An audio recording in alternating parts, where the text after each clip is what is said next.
Boa noite, irmãos. Vamos colocar as nossas vidas diante do Senhor, pedindo a bênção dEle, para que possamos estudar a Sua Palavra, tendo entendimento vindo da parte do Senhor. Feche teus olhos. Pai amado, te louvamos, Senhor, por mais um dia na Tua presença, por mais um culto para glorificar e exaltar o Teu nome. E eu peço a Tua bênção, me ajuda na ministração da Palavra, que o Teu Espírito Santo nos ensine e possamos sair daqui edificados em nome de Jesus. Amém. Glórias a Deus. Abra a tua Bíblia no livro de Lucas, no capítulo 18. E o tema da mensagem de hoje é: não esmoreça. Você sabe o que é esmorecer? Esmorecer significa enfraquecer, sucumbir, até desmaiar. E é justamente isso que eu quero falar com você nesse texto. Lucas 18, no verso 1, diz assim: Disse-lhe Jesus uma parábola sobre o dever de orar sempre e nunca esmorecer. Veja o que Jesus está falando: orar sempre e nunca esmorecer. Havia em certa cidade um juiz que não temia a Deus, nem respeitava a homem algum. Havia também naquela mesma cidade uma viúva que vinha ter com ele, dizendo: julga a minha causa contra o meu adversário. Ele, por algum tempo, não quis dar atenção, mas depois disse consigo: bem, que eu não temo a Deus, nem respeito homem algum, todavia, como esta viúva me importuna, julgarei a sua causa, para não suceder que, por fim, venha a molestar-me. Então disse o Senhor: considerai no que diz este juiz iníquo. Não fará Deus justiça aos seus escolhidos, que a Ele clamam de dia e de noite, embora pareça demorado em defendê-los? Digo-vos que depressa lhes fará justiça. Contudo, quando vier o Filho de Deus, quando vier o Filho do Homem, achará porventura fé na terra? Então, essa parábola aqui, Jesus estava falando o seguinte: que numa cidade tinha um juiz, e era um juiz iníquo, não tinha temor a Deus. E uma viúva que sempre perguntava para ele: você não vai julgar a minha causa? Você não vai julgar a minha questão? Então um dia aquele homem, ele diz consigo mesmo: vou julgar a questão daquela viúva para que ela não me importune. Aí Jesus faz a comparação e diz: Deus, que é um Deus justo, não fará maior justiça ou não responderá melhor do que aquele juiz que nem temor a Deus tinha? Deus muito melhor fará com todo aquele que o busca. Aí diz assim: digo-vos que depressa lhes fará justiça. Aí Jesus faz um adendo. Qual é o adendo? Contudo, quando vier o Filho do Homem, achará porventura fé na terra? Então Jesus termina a parábola falando sobre fé. Qual é a conclusão disso? Ele começa a parábola falando sobre orar sem cessar e nunca esmorecer. E termina dizendo: quando eu voltar, eu vou encontrar fé na terra. Existe uma íntima relação entre não esmorecer e ter fé, entre não esmorecer e permanecer fiel em oração, buscando a Deus. Então aquela viúva importunava o juiz, e o juiz um dia julgou a questão dela, não é? Para que ela parasse de importunar. Então o que Jesus está ensinando? Que nós devemos orar a Deus constantemente, sem desistir, até ter a nossa questão resolvida, até ter a resposta que nós buscamos. Quantas pessoas oram pela conversão de um parente, de um ente querido, de um familiar, e essa conversão é demorada de acontecer? E o que você vai fazer? Desistir? De maneira nenhuma. Vai orar sempre, até o dia que o Espírito Santo de Deus vai lá e pum, toca no coração da pessoa, quebranta a dureza do coração e ela se rende a Cristo.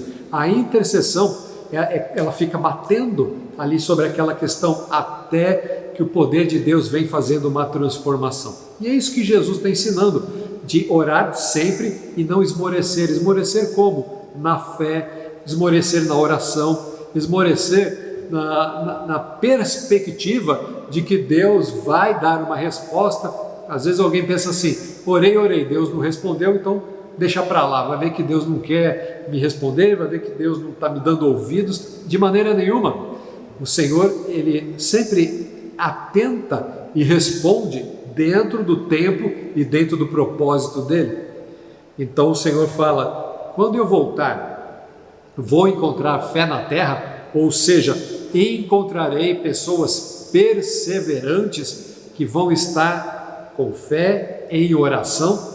Ou vou encontrar pessoas que vão ter apostatado da fé, desistido de orar, desistido de clamar, desistido dos seus propósitos? Essa mensagem hoje para você, meu irmão, é uma mensagem de motivação. Você não pode desistir dos teus propósitos, você não pode desistir de orar por aquelas pessoas, você não pode desistir de buscar a face do Senhor, achando que as respostas nunca vêm. O Senhor, Ele ouve e Ele sempre responde. Amém? Glórias a Deus. Abra no livro de Hebreus, no capítulo 12, vamos até lá. Hebreus capítulo 12, do verso 1 ao 3, diz assim: portanto também nós, visto que temos a rodear-nos tão grande nuvem de testemunhas, desembaraçando-nos de todo peso e pecado que tenazmente nos assedia, corramos com perseverança, veja, com perseverança, a carreira que nos está proposta. Então, para quê? Existe uma carreira proposta para nós, é a carreira cristã, é a carreira com Jesus, uma carreira de fé, de fidelidade, de comunhão com Deus. Essa é a carreira. Aí o texto fala, desembaraçamos-nos do pecado que tenazmente nos assedia, corramos com perseverança essa carreira. Ou seja, além de me livrar do pecado, eu tenho que ser perseverante dentro da carreira. Uma pessoa que não é perseverante, ela esmorece. Pessoa que não é perseverante, ela desiste, ela enfraquece. Deus não nos chamou para isso. Deus não nos chamou para o esmorecimento. Deus nos chamou para a perseverança, para estar firmes na rocha, para permanecer confiando em Deus em todo o tempo. Aí continua, olhando, qual é a forma de correr a carreira cristã?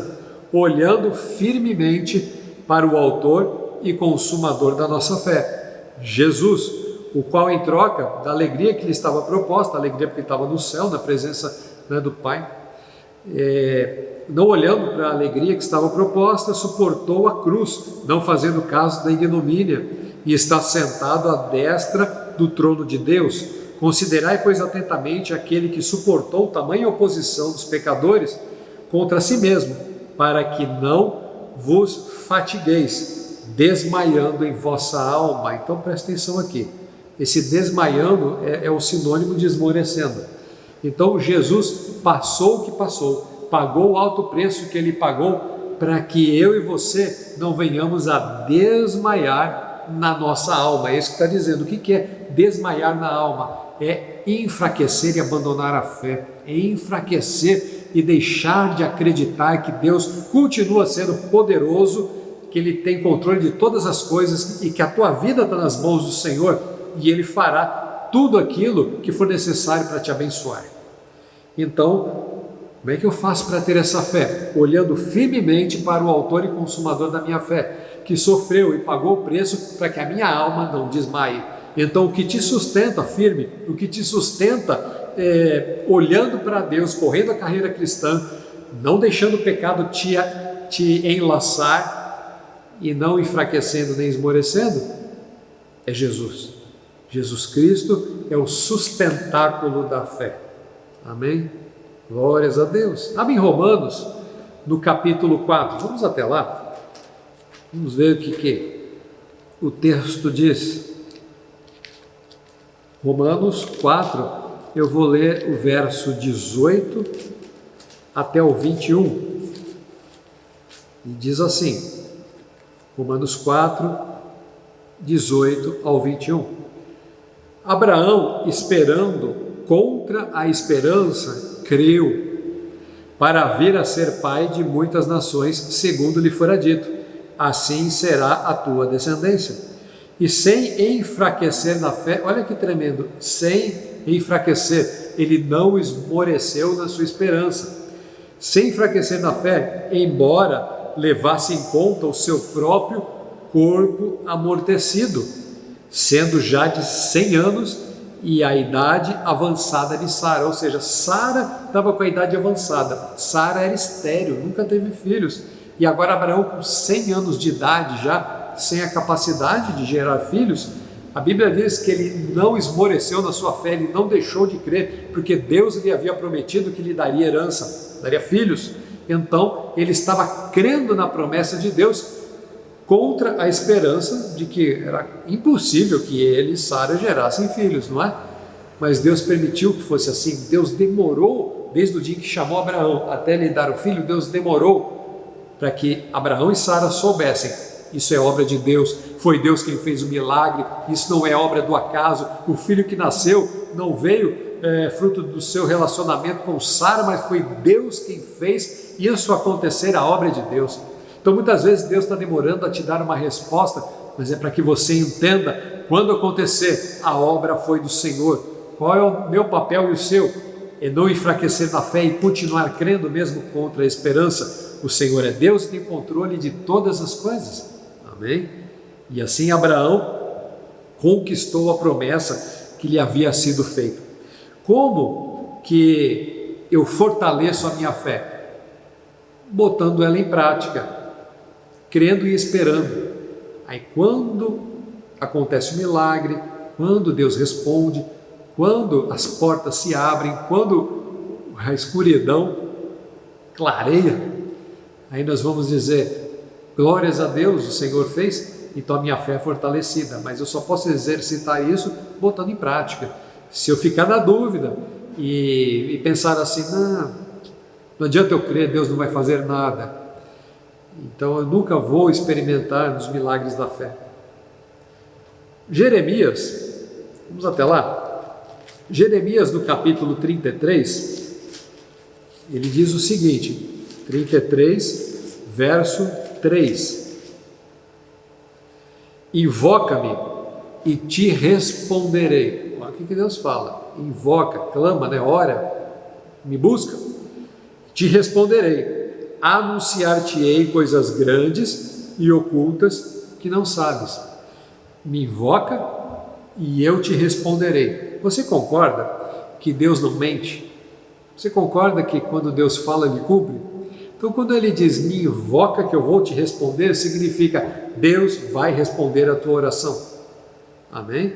Agora vamos até o Novo Testamento para ver uma situação do livro de Mateus. Mateus capítulo 15. Queria que você me acompanhasse aqui nessa situação e vamos raciocinar em cima disso. Mateus 15, no verso 22, conta aquela história da mulher cananeia que tinha uma filha endemoniada. Então aquela mulher corre atrás de Jesus e fala: Jesus, tem misericórdia, tal. Vamos lá no texto. E eis que uma mulher cananeia que viera daquelas regiões clamava: Senhor, filho de Davi, tem compaixão de mim, minha filha está horrivelmente endemoniada. Ele, porém, Jesus, ele, porém, não lhe respondeu palavra. E os seus discípulos, aproximando-se, rogaram-lhe: despede-a, pois vem clamando atrás de nós. Vamos entender uma coisa aqui. Jeremias falou: clama-me e eu responder-te-ei, anunciarei coisas grandes e ocultas que não conheces.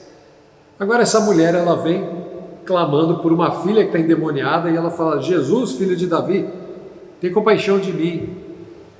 E o que o texto diz? Ele, porém, não lhe respondeu. Olhou, virou as costas e continuou andando. E os seus discípulos falaram: Senhor, manda essa mulher embora. Essa mulher fica gritando aqui atrás da gente. Mas se a Bíblia diz que se eu clamo, Deus responde e Deus não mente, então essa mulher clama a Jesus, Jesus não dá bola, não dá mínima para ela e continua andando. O que está acontecendo aqui? Deus se equivocou? Jesus não teve compaixão? Quando a Bíblia diz: invoca-me e eu te responderei, significa que Deus ele vai responder, só não diz quando, só não diz se é imediatamente ou daqui a pouco, ou mais um pouco à frente. Deus tem os seus motivos de fazer as coisas dentro do seu tempo.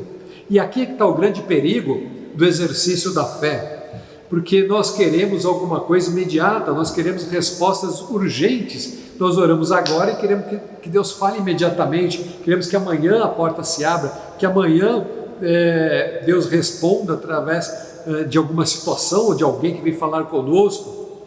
Mas o Senhor muitas vezes tem o propósito da demora. Então, verso 24, mas Jesus respondeu: não fui enviado senão as ovelhas perdidas da casa de Israel. Então o que Jesus fala para aquela mulher? Eu vim pregar para a casa de Israel, ou seja, para os hebreus, para os judeus, não para os cananeus. Os cananeus, eles eram totalmente desprezados, porque eles eram adoradores de Baal, idólatras, pecadores tremendamente, né? Então quando aquela mulher vem, ela é cananeia, então Jesus fala: eu vim pregar para a casa de Israel, não para os cananeus, né? Obviamente, todo aquele que clama ao Senhor é atendido, não importa quem seja, porque Deus não faz acepção de pessoas, não é? Então o que Jesus estava fazendo aqui? Ele estava provando a fé dela. Ela poderia chegar e falar: ah, é, Jesus, você não quer me responder? Então vai embora, né? Jogar uma pedra nele. Ela poderia ter uma reação de revolta, mas ela não fez isso. Ela teve uma reação de humilhação. Agora deixa eu abrir um parênteses aqui. Alguma vez você buscou a Deus, não teve a sua resposta imediata, parece que tudo começou a dar errado, a casa caindo, então você pegou e deu as costas para Jesus, ou na sua cabeça você pensou assim: ah, vou resolver do meu jeito, porque eu oro e não acontece nada, então eu vou dar o meu jeito. Aquela mulher não deu o jeito dela, ela se humilhou, ela falou: Senhor, atenta ao meu pedido. E ela fala: Senhor, até os cães comem debaixo da mesa dos seus donos, porque eu não posso ser abençoado pelo Senhor? Ela se comparou a um cão. Aí Jesus responde para ela: ó mulher, grande é a tua fé, faça-se contigo como queres. E desde aquele momento a sua filha ficou sã. Por que a filha ficou sã? Porque ela demonstrou fé, ela demonstrou humilhação em perseverar. Imagina Jesus andando, a mulher gritando, clamando misericórdia, os discípulos falando para ela: vai embora, mulher cananeia, sai daqui, mulher. E Jesus andando e ela clamando atrás. Jesus fala: não vim aqui para pregar para você, vim para pregar para os hebreus. Aí ela diz: mas até os cães comem da sobra dos seus donos. Aí Jesus viu, ela se humilhou, ela não desistiu, ela perseverou. Seja feito conforme a tua fé. O que ela demonstrou? Fé. Como foi a fé dessa mulher? Na perseverança. Amém? Então lembra do primeiro texto que eu li? Que Jesus fala sobre orar e não esmorecer? Significa ser perseverante no propósito, ser perseverante na oração. Foi isso que aquela mulher fez. Então ela conquistou a resposta de Deus e a libertação da sua filha. Quando você estiver buscando a face do Senhor, não desanime, não desista, busque o Senhor, permaneça firme na fé. Mas pastor, como é que eu posso permanecer firme, permanecer forte, quando muitas vezes eu não vejo um acontecer rápido, ou uma resposta, ou aquilo que eu almejo parece que nunca acontece? Eu queria que você fosse até o livro de Atos, no capítulo 17. Atos 17, no verso 10, vou ler a partir do verso 10.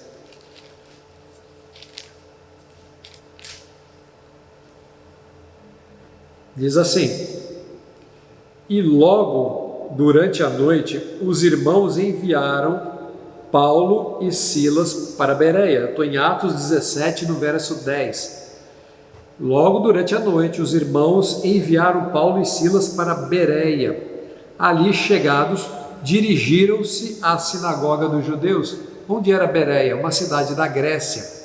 Eles tinham saído de Tessalônica e foram para Bereia. E ali entraram numa sinagoga para falar da palavra de Deus e ensinar. Verso 11. Ora, estes de Bereia eram mais nobres que os de Tessalônica, pois receberam a palavra com toda a avidez, e examinando as Escrituras todos os dias, para ver se as coisas eram de fato assim.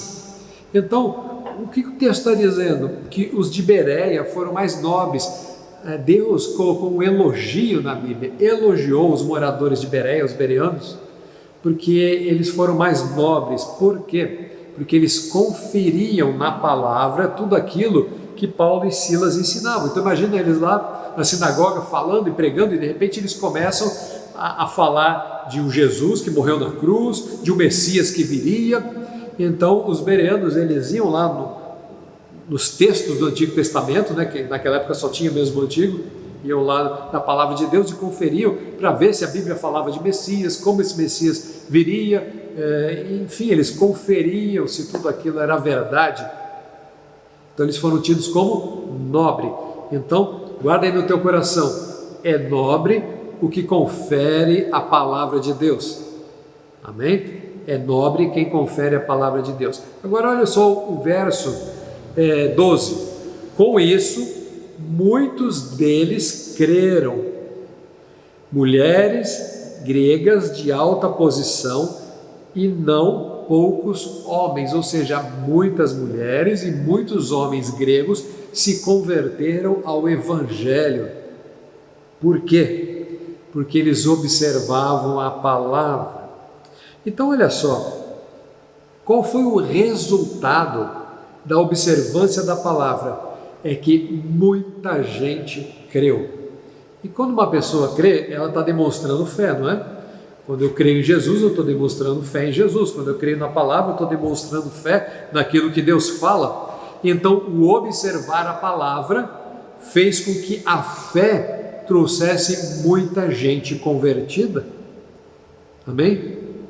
Diferente do que aconteceu em Tessalônica. Se pegarmos alguns textos aqui para trás, nós vamos ver que Paulo e Silas pregaram em Tessalônica, pessoas se converteram, não é?